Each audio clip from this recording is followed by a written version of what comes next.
But we'll give everybody a couple minutes to get joined up. We got folks rolling in. Everybody, welcome to today's webinar. We'll give folks a couple minutes to get in.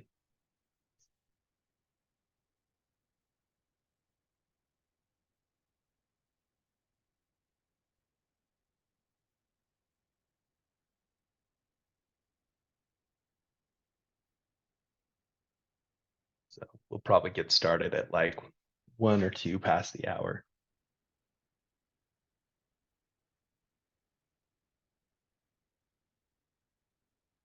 But welcome everybody that's joining.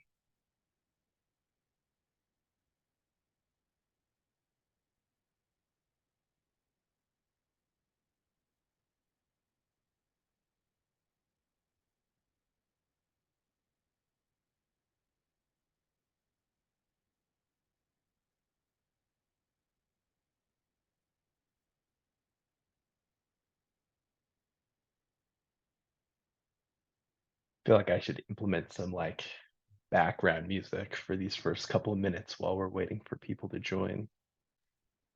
Everyone loves some good elevator music. I know, right? There's like some good stuff out there. So for the next one, but in the meantime, welcome everybody. We'll get started here in about a minute. For now, you could always start humming, Nate, your favorite elevator music. I could, but I want people to stay on. So I'll save that. Fair enough.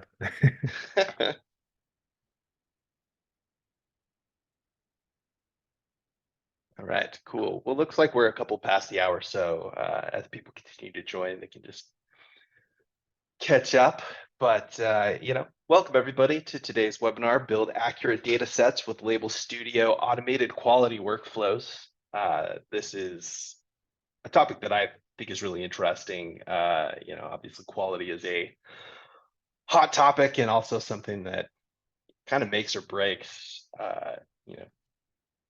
how your success with ML models. So really excited to chat through it and to demo some of the cool stuff that we do in Label Studio to help ensure that you get the highest data set quality possible. So real quick, as we get started, I've just got a couple of announcements to go through. So it's important to note, we will be recording this webinar. It is recorded, so we will share it with the group once it becomes available. Usually that's within the next couple of days. So we'll email that out to y'all, so no stress. If you've got people you want to share it with or you want to go back and rewatch it, that will be available to you. The other thing to note is that we do have some time set aside at the end of this for some Q&A. So if you have questions for us about Label Studio, about our quality workflows, and anything that you see in this presentation today, feel free to ask those questions. If you notice in your little Zoom bar, there is a Q&A widget that you can click. It'll pop up a box that you can put your questions into, and then we'll answer those as we go. We'll also keep an eye in chat, but the Q&A widget just makes it really easy for us to keep track and make sure that it doesn't get lost in the fray, so to speak. So feel free to start dropping those questions in even during the presentation, and we'll get to them at the end. But I think that's pretty much it for announcements and kind of housekeeping items. So we can go ahead and jump into today's presentation. So I want to quickly introduce today's speakers. First one is me. I'm Nate Karchner. I'm the Director of Marketing here at Human Signal, and really passionate about machine learning, and it's something that I've been working on for a long time, so I'm pretty excited about it. And then we also are joined by Anmol Singh, who is our head of sales engineering. So he's got deep experience helping customers and prospective customers of Label Studio implement these workflows in their own pipelines. And so he's got a lot of great insight that he can share as well. So really excited to be presenting with him today.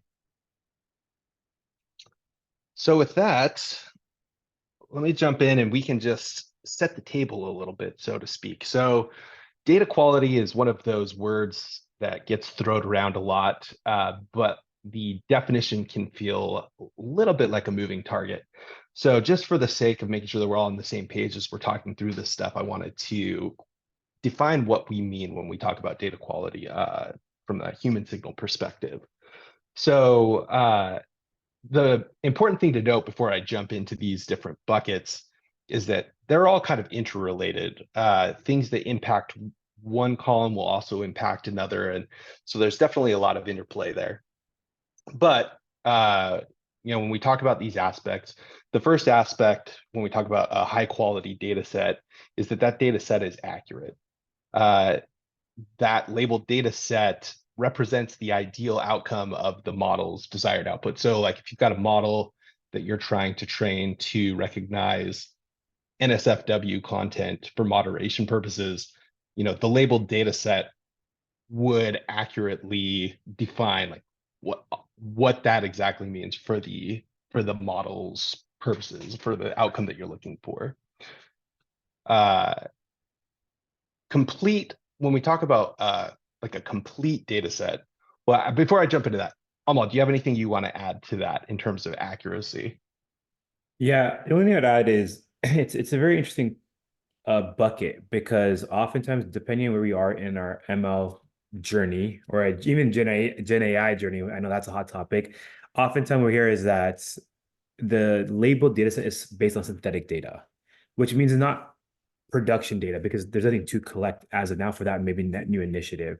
And so the important part is at the end of the day, when we want to deploy something, even with the synthetic data, production data, we wanted to make sure that what we're training, that the training data that gets output from Label Studio or any labeling solution to that point is properly representative. And accuracy, in my mind, is defined in different ways. And it's something that each team, even each kind of org, feels it's a different definition. And so when we think about it, we want to make sure it's ideal to Nate's point, but it's also realistic, right? It's representative of what we believe is in a production setting. And so that way, what we're annotating is not niche or kind of niche labels or classes, but it's actually stuff that will represent or be in our production data sets. Yeah, perfect. I think that's a great point.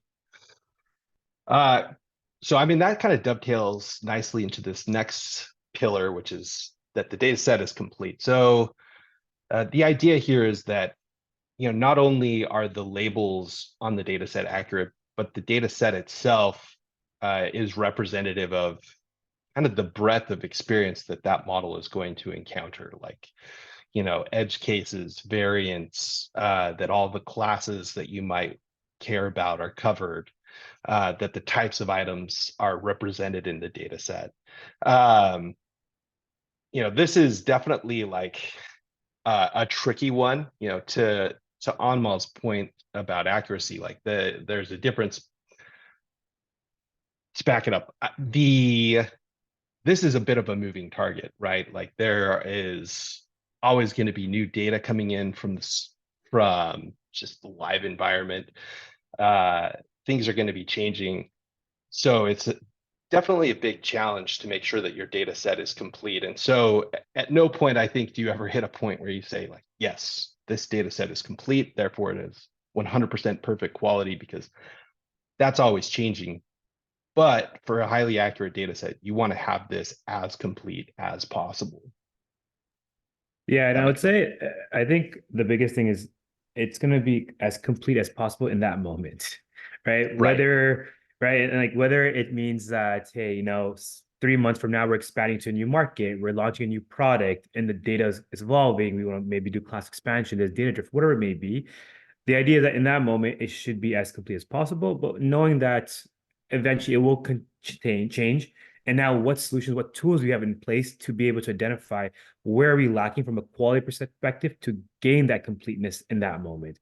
And that's the key. Yeah. Yeah. Thanks for adding that, for sure. So then moving on to the third pillar, we have reliable. So this concept, I think, is really tightly tied to the complete pillar that we just talked about. But the idea here is that there is an element of trust to this data set, like that you feel like, hey, if I plug this into the model multiple times, at the end of the day, I'm still going to get similar results. Like it is deep enough, it is thorough enough, it is broad enough that the outcome is predictable, like that I feel confident that I can trust it and I understand, and the model will understand where this data fits. So And I yeah, think, and one thing, Nate, I think that I've seen from talking to customers and prospects is that the combination of all three buckets is what teams are realizing builds a data asset, right? And traditionally, like there's a lot of movement to the cloud, data being gathered, captured, and typically you create these kind of data assets for analytics. But given now the shift to be having a competitive advantage with ML, with Gen AI, whatever kind of buzzwords gonna come next, it's now how do we take all this unstructured data or semi-structured data and build assets off that? And a combination of these three, at least from a machine learning perspective, is what I'm seeing that customers are kind of diving into to be able to build data assets that can also support analytics cannonly, but also support their ML ops workflow. yeah, that's awesome. Yeah, thank you for sharing that. All right, cool. So moving on to the next piece, I do think it's valuable to have a quick conversation about the difference between, well, there's like an interplay that happens here, right? So uh, on the one hand, you have this idea of quality. You want to get quality as high as possible because that's going to result in the best possible outcomes for your model and model performance. On the other hand, getting to that level of quality can be fairly expensive, just and time consuming. And so trying to balance this, speed versus quality is something that I think every program deals with. So, talking through this, when we talk about throughput, it basically we're talking about, how fast we can get that data set labeled, uh,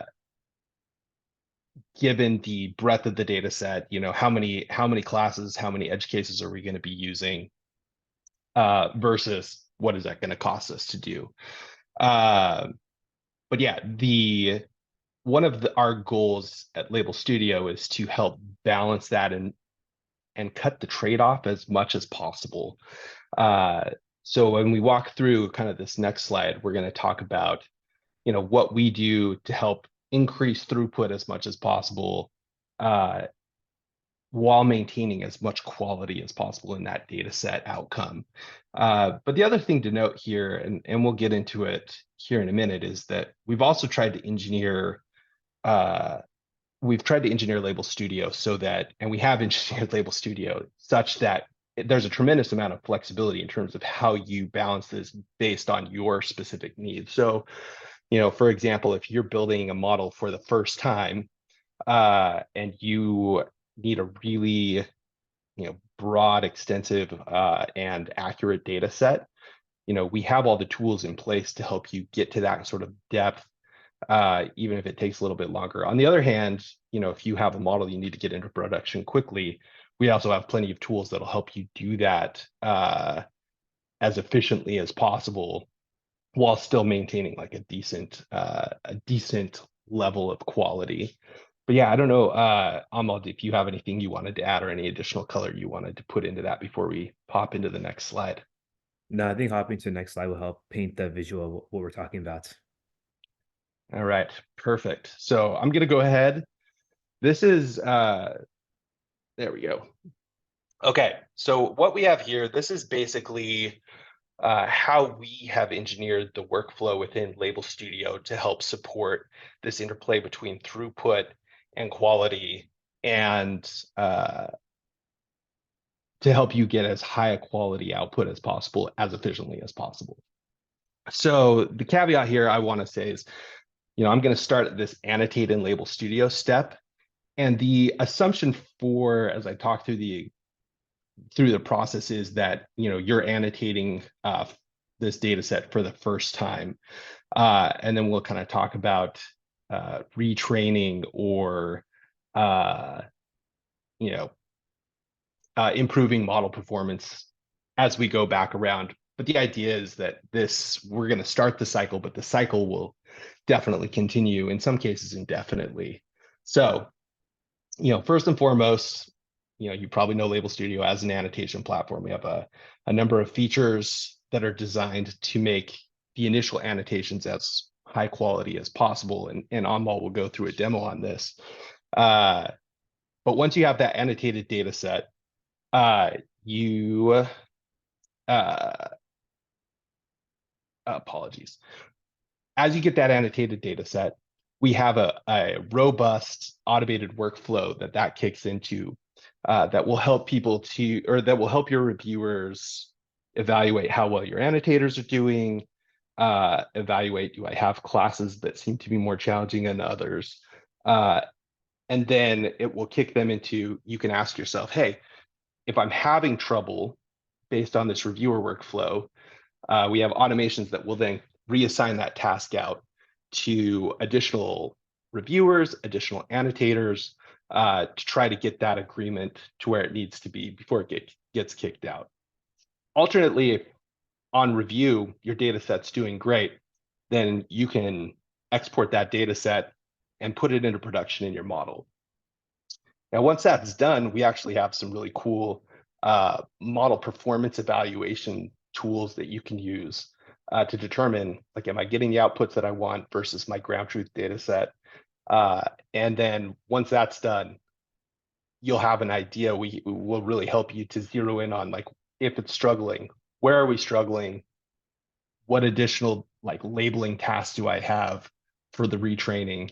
And then it'll kick it back around to the annotator workflow. So anyway, in abstract, that's kind of what our labeling quality workflow looks like. A lot of these steps are automated to make this quick and painless. But really the fun part is seeing this actually in action. So I definitely want to kick that over to Anmol to do a live demo of how this actually works in production as it's going, because I think that's where you really get to see the power of these features. But before I kick over that, Anmol, anything you want to add? No, I think to your point, as much as everyone loves good slideware, everyone wants to see a live demo. So I think it's a good transition. Perfect. All right, I'll go ahead and let you share your screen, man. Awesome. Thank you. Let me go ahead and jump in. So we're working with a couple assumptions. Couple being data has already been imported to Label Studio to some fashion. Cloud storage is what we're using today. And then we've already set up a labeling interface that has some type of tasks set up. And in this case, the project we'll use like a simple CV project, just because everyone understands that. And we'll be drawing bounding blocks to be able to identify different types of classes, right? Or objects. So in this case, once again, set up, I'll jump in. And I know some folks may not actually have seen Label Studio's annotation experience. So let's quickly jump into that and we'll come back to this screen in a bit. In this case, I'll manually assign myself some tasks. I've given some labeling instructions. It seems like I've never finished this task, so I'll pick up from where I left off. And once again, here are the classes that maybe the downstream model is going to be trained to be able to design what it is. And so I could go ahead and draw my bounding box. I could update that as needed. I could go ahead and use my taxonomy, whether it's imported directly into Label Studio or it references it externally. Couple options there. In this case, I'll go ahead and actually don't know what kind of breed this is, to be honest. So I'll just call it other and I'll hit submit and we go on to the next task. And as this is all happening, there's a couple of things that Label Studio is actually doing. Naturally, if I'm one annotator doing this, pretty straightforward. But imagine now you have thousands of tasks across many different, 5, 10, 15, 20, 40 different annotators, right? I work with customers that have 100 different annotators in a given project working on this. So now the question is, as these numerous annotators are working on these tasks, how do I actually be able to be more prescriptive around what is going to be the quality of this training data set that's going to feed my downstream model? Whether, once again, it's for traditional classical machine learning or it's for more Gen AI evaluation. And that's where, as this is happening, we have different roles that we set up in Label Studio, manager, admin, owners, that are able to maintain and monitor the quality of the labeled data in Label Studio without having to kind of be more reactive downstream. And so what we're looking at is what we call a data manager view. The data manager view allows us to understand at a project level what's happening. Each row in this view represents a task, and a task could be a data source, right? Or data asset. It could be an image, a text, a video, an audio, etc. And each column tells us something about that task. If we have imported predictions, who's actually annotating, what does number of accepted reviews look like, right? So it has an individual actually looked at this and said, this is good. Or is it bad, right? Is it rejected? It should be fixed. But as this is happening, going back to what Nate was alluding to, what Label Studio is actually capturing is what we call agreement score, your IAA score, your inter-annotator agreement score by default. So this tells us across the many different annotators annotating this one task, how are they agreeing with one another?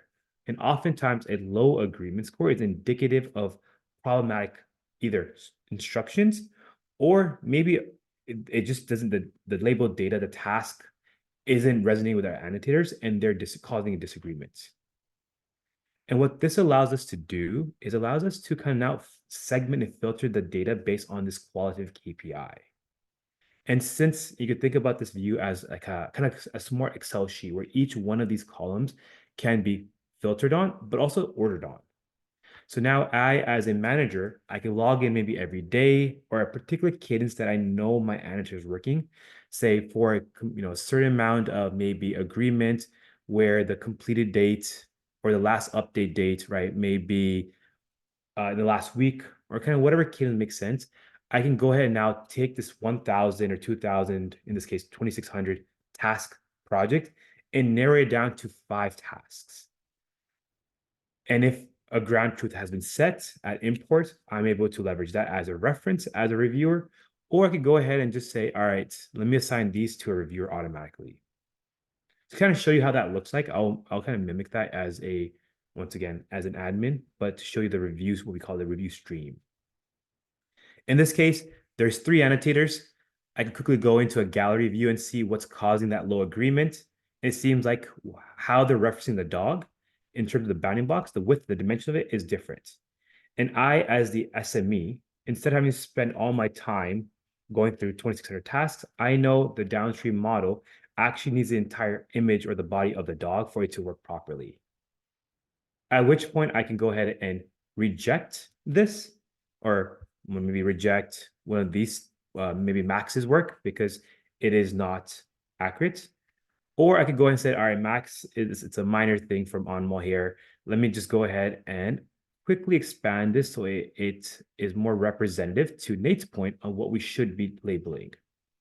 I could go ahead and fix and accept this. It's obviously shortcuts and all that good jazz as well. But for now, we reviewed this, we're done, and we're good to go on. And so this is an ideal scenario.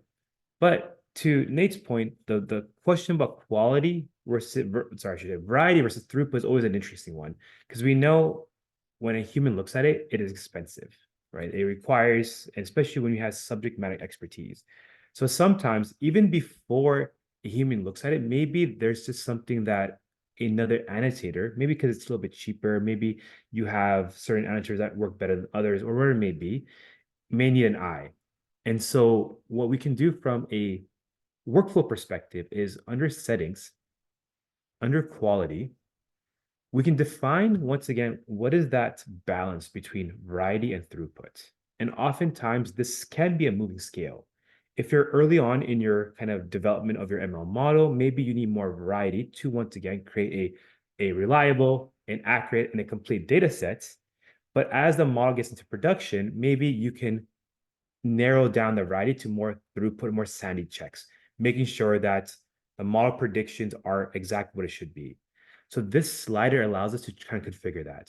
So this tells us what's the minimum number of annotations for a given task and what percentage of those tasks should have that minimum. So once again, in our 2,600 task project, maybe I want to say I'm optimizing for variety and robustness or a complete data set. I could say each task should have 4 annotations because I have a team of 10 annotators. And I want this to apply to half of that data set. So 1,300 tasks will have at least 4. And naturally, as we're having multiple annotators annotating, labeling data, there could be a question of quality, variety, agreement, etc. And that's where we could define what does agreement look like, whether it's one of our out-of-the-box definitions or custom definition, because it requires business logic for us to do it. Whether you're doing NER, for instance, and you want to tokenize each keyword, and based off that, you want to define your own quality agreement, which is pretty common. Or once again, you use something out of the box. But regardless of how we're doing this, once we've defined what agreement looks like, this also allows us to define a strategy around our agreement score.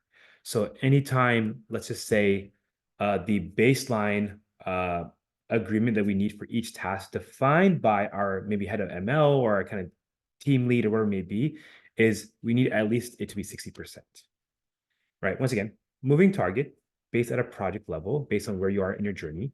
But if 60% is our North Star, what this allows us to do now is saying anytime a task falls underneath the 60%, I want us to be able to add maybe 2 or 3 additional annotators for them to see if this can bump up above the 60%. And so now this allows us to create these different workflows saying that, all right, maybe in the scenario where agreement is low, we need more variety to see what's going on. And this could even help the reviewer when he or she reviews it. And so a couple of different workflows we can set up in this fashion.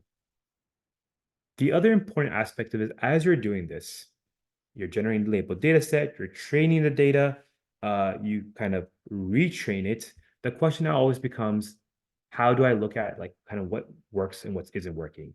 Because agreement right now is defined historically across humans. To Nate's point, sometimes consensus needs to be across ground truth and across prediction. So one thing that we're often hearing is, especially if we're trying to optimize time to deployment, we just want to get a model out as quick as possible to try to get a competitive advantage. And then we'll retrain and fine tune from there. What we're seeing now customers are leveraging is actually ability to take agreement and import predictions as annotations. And what that allows us to do is it allows us to version and see what is the agreement across different tasks, across different model versions. So V1 versus V2 versus V3. So now you're actually comparing model versions across each other and seeing what consensus looks like. And once again, if consensus is very low, that means either the model has deteriorated over a period of time, or maybe it's improving, but allows us to once again have a signal on it's something that we should evaluate and look deeper into. So just a couple of different tidbits from my experience for working with customers and prospects. But that's an overall workflow of how you're able to have Label Studio automatically capture agreement, use this as a KPI to sift the data down, review it as needed, but then also say, all right, maybe we need more variety in certain scenarios and define that strategy at a product level setting. Nate, any questions from your perspective, thoughts or comments? I really appreciate you going through that. I think, it's nice to actually see. I mean, you can look at the concept, but when you actually see how it works in the platform, definitely makes it more concrete. And I think, the use case that you sketched out there at the end is one that we're definitely seeing more and more demand for. And so really just speaks to the flexibility of the platform that, you don't have to use it just as like a way of evaluating human performance. You can also use it to evaluate model performance, which is pretty cool. And the fun teaser I'll put out there is that this is becoming a lot more popular for the whole Gen AI kind of workflow, whether you're trying to implement a RAG framework, LLM fine tuning, whatever it may be. It's the idea that there is a workflow in place that there's several steps into, and the question is where in the workflow are there opportunities for evaluation or optimizations? So agreement, kind of the UI can be set up in a lot of these scenarios. So I thought just for our audience, a fun tidbit about what I'm seeing early on in the market. Yeah, that's awesome. Very cool. Well, yeah.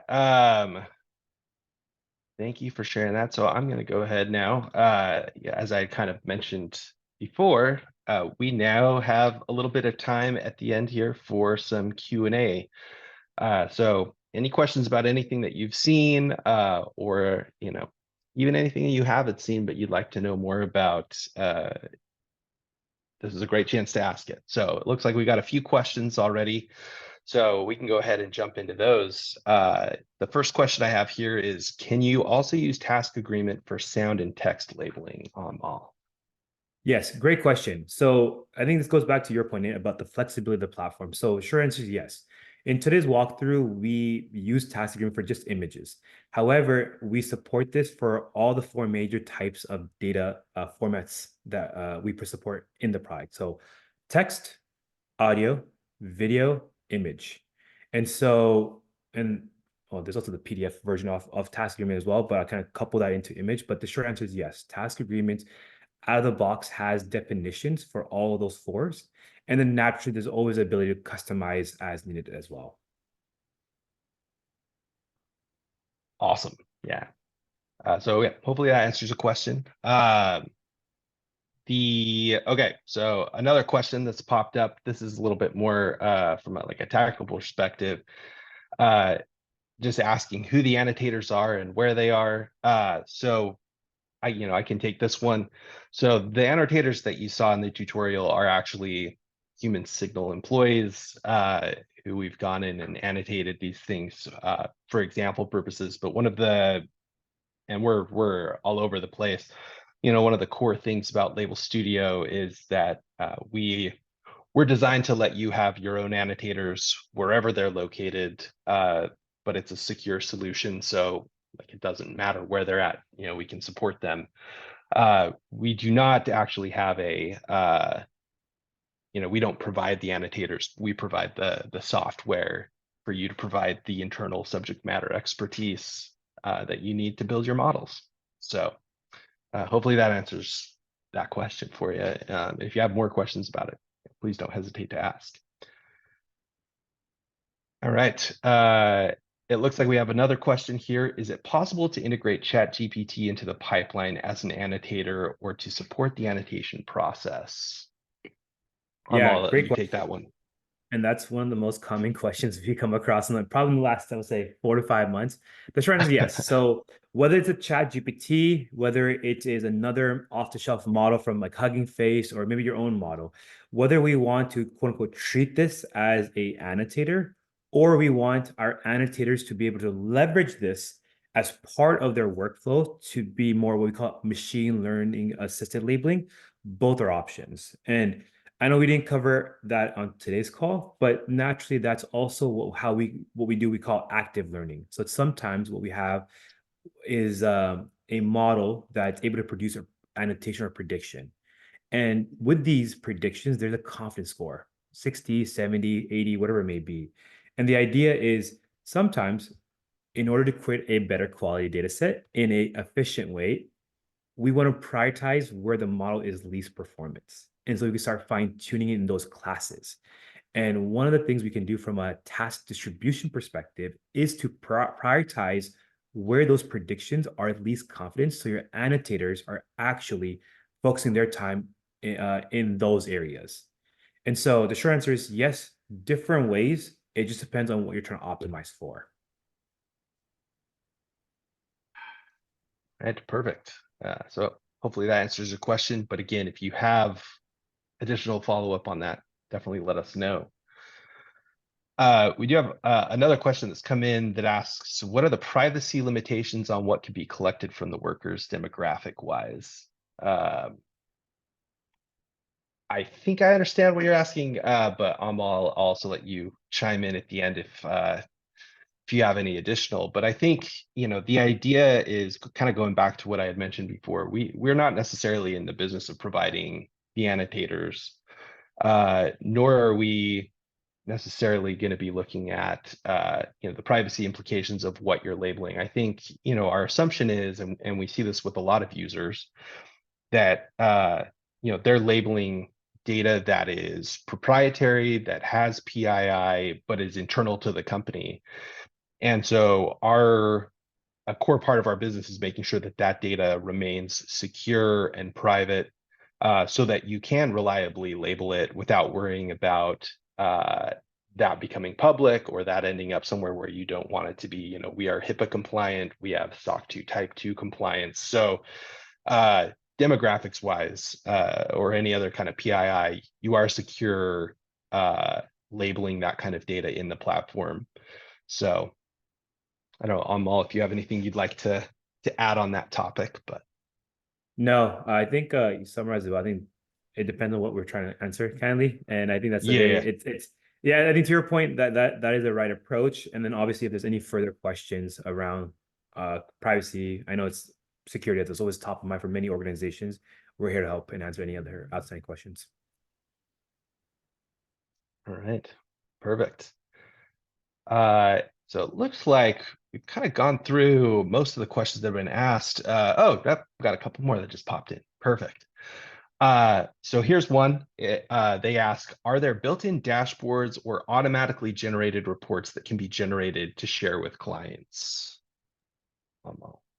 I would want to confirm who clients are. If it's clients, so naturally labels human signal labels your enterprise has customers, orgs that leverage it for annotations. Those orgs that leverage human signal, naturally there are a couple of different dashboards, whether it's like project level, tactical project report dashboards that we have. There's also kind of more of a members kind of an annotator analytics breakdown dashboard that we automatically generate that obviously we didn't get into, but there are a couple. But naturally, if these users want to share with their clients, that is a separate workflow that is outside of Label Studio. All right, perfect. All right, so I've got another question here that's come in. What types of classifiers, foundation models, and including LLMs, do we use in our active learning and bulk annotation workflows? Yeah, great question. And so what we've realized there's especially now there's a lot more models in available for customers and organs to leverage out of the box, right? It could be once again off the shelf. It could be they train, they fine tune on their specialized their data that they capture. So because of this, what we've created from a human signal label studio perspective is a flexible framework where you could plug and choose which LLM, which model you feel best represents that project. Or maybe you like, hey, like Llama 3.2, 3.0 is coming out and I want to switch it out. So we are actually model agnostic for our active learning. All we require is a standardized label studio compliant schema that you could import those predictions into. And from there, you could pick and choose, you could swap, you could iterate your models as needed. Awesome. It all just kind of comes back to that flexibility. That's one of the cornerstones of the product. Is we definitely want to give you maximum optionality to do what makes the most sense for your business. With that being said, there are a couple, I would say, ML backends that we are evaluating just host if needed, whether it is like the segment anything model, it's LangChain. So there are a couple that we can provide, and obviously if there's more interest, let me know, reach out to me, and I'm happy to provide those kind of subset of models that we are exploring, hosting on our behalf of our customers just to optimize their workflow. But the general principle still is to Nate's point, is the flexibility to pick and choose what you feel best represents and accomplishes that use case. Awesome. Thank you very much. Great question. All right, so this one, this is a pretty broad question. I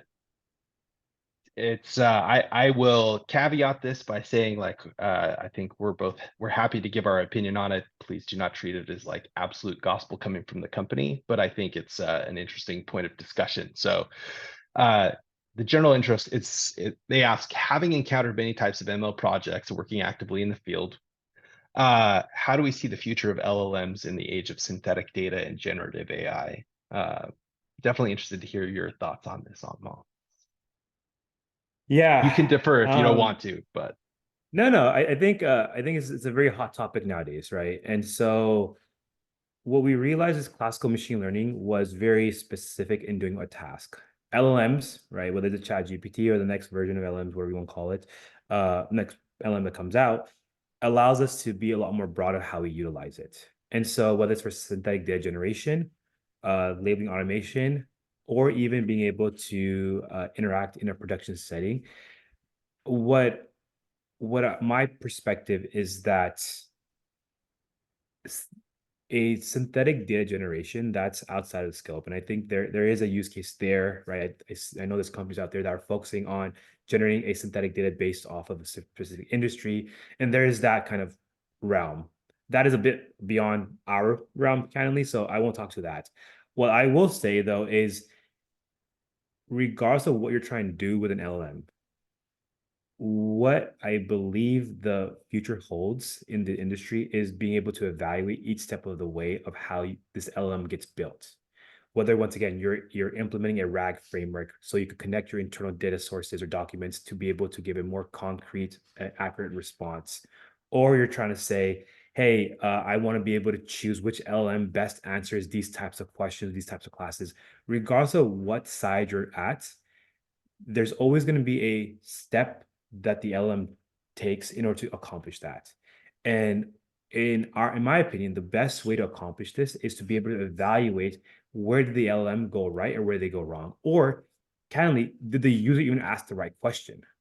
Right. So my thoughts is that it's going to be more of an evaluation exercise rather than a human label generation exercise. And what the human will be doing in this round is be evaluating each step of this workflow that the LM does to produce an output. Yeah, I think that's really well said. And yeah, that's my perception as well, honestly. So cool. Well, I think one more, we have time for probably one more question, and then we will wrap this up. But the last question that's kind of popped in is how does this platform integrate with the crowdsourcing platform, with like the crowdsourcing platforms that are like a popular way of bringing on annotators? So the answer to this is that we don't necessarily integrate with any of the crowdsourcing platforms, but we do support you bringing outsourced annotators into the platform. So the idea is that you own the platform, you control who has access to what. And so if you do go out and crowdsource annotators, you can place them in the platform, you can import them in and assign them roles, and then start assigning them tasks. And we do also have a number of tools within the platform that then allow you to monitor that annotator performance. But in terms of like a specialized integration for crowdsourcing platforms, that we don't have today, although we are, it's always on the table as something that we look at. But Anmol, I don't know if you have anything else you want to add to that. No, I think that summarizes pretty well. Great. Cool. Well, thank you everybody for joining. We really appreciate you taking the time out to learn more about these things. Hopefully you found it to be helpful. If you have any other questions, please reach out to me. You can reach out to Anmol in the email that I'll send out to each of y'all with the recording. I'll make sure to include our contact information as well. So, again, happy to chat on these topics and help you get the highest quality data sets possible so that your models rock. But yeah, in the meantime, thanks so much, Anmol, for giving us an awesome demo and some of the insights. And thank you everybody for attending, and hope you have a great rest of your day. Thanks, everyone. Thanks, Nate. Bye, everyone. Cheers.